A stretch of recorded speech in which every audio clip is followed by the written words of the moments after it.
Viens et on va communiquer un peu. Quel sacrifice fais-tu pour pouvoir réaliser ton rêve? Quel sacrifice fais-tu pour pouvoir atteindre tes objectifs? Pendant que les autres se reposent, ton empire n'existe que dans ta tête. C'est vrai qu'il faut commencer quelque part. J'avais déjà fait une vidéo et je te parlais de la raison pour laquelle il faut avoir un agenda.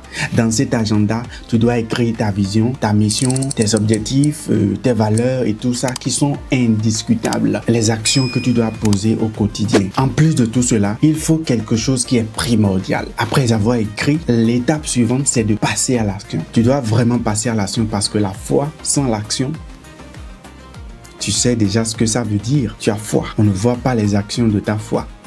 Même si tu as la vision, tu as déjà écrit, il faut forcément que tu puisses passer à l'action. Pendant que les autres se reposent, toi, tu ne dois pas vivre comme les autres.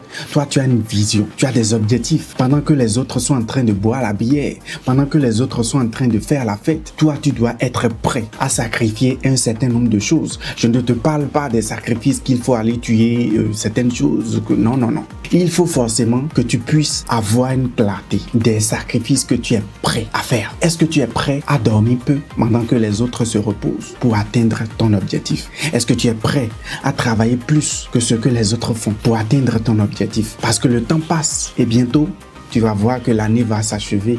On va encore entrer dans une nouvelle année. Est-ce que tu es prêt à pouvoir donner le maximum de toi-même afin de pouvoir atteindre ces objectifs que tu t'es fixés? Depuis le 1er janvier, tu as dit non, je veux tel, tu as souhaité les vœux et tout. Tu as peut-être écrit certaines choses.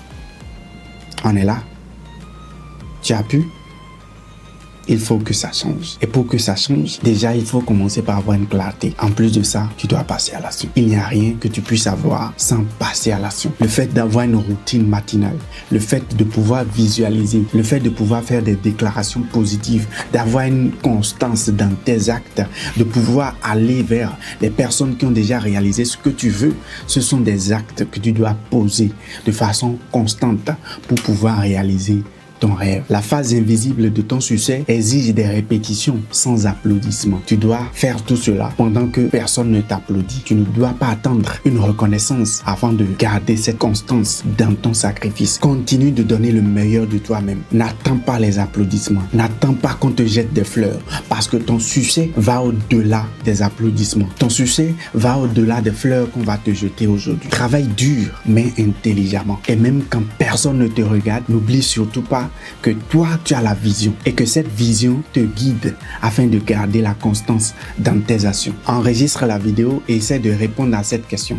Quelle action fais-tu pour atteindre ton objectif même quand personne ne te voit? C'était ton coach Esao. Je crois que tout changement commence là, dans ton esprit.